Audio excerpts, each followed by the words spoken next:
ভবানীপুর গ্রামটা ছোট, নিস্তব্ধ আর শান্ত।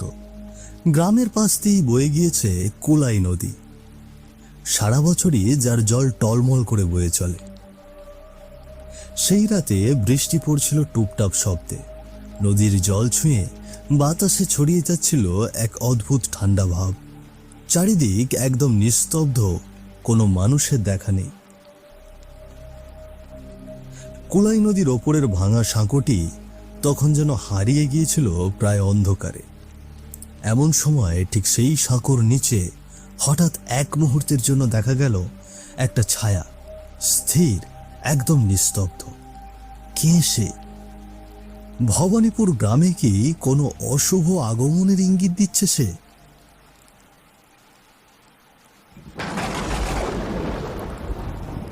ঠিক তখনই আকাশের তীব্র শব্দে একটি বাজ পড়ল, আর চোখের পলকেই মিলিয়ে গেল সেই ছায়া।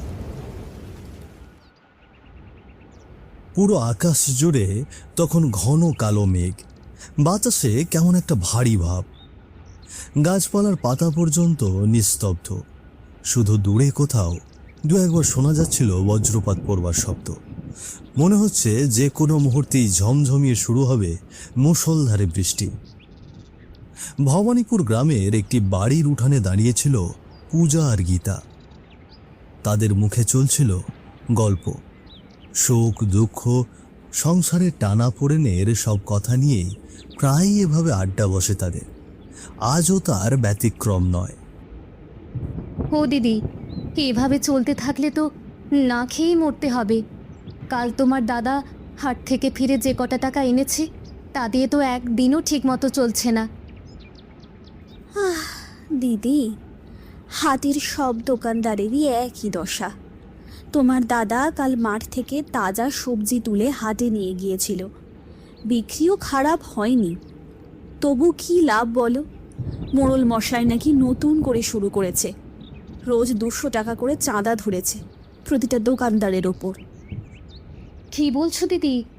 রোজ 200 টাকা করে মানে? কিছুই বলল না আমাকে, মুখটাও কেমন গম্ভীর ছিল কাল। এখন বুঝেছি মোড়ল মশাই নতুন করে ভারী চাঁদাবাজি শুরু করেছে। হ্যাঁ গো, গত বছর তো 100 করে নিত, তাতেও মন ভরেনি ওনার। এবার একেবারে এক ঝটকায় দ্বিগুণ করে দিয়েছে চাঁদা। না দিদি, আর নয়। এমন অন্যায় আর কতদিন চুপ করে শুয়ে যাব আমরা? মুখ বুজে থাকলে পরে যে আর রক্ষা থাকবে না। এখনই এটার বিরুদ্ধে রুখে দাঁড়াতে হবে, নইলে সকলে শেষ হয়ে যাব একে একে।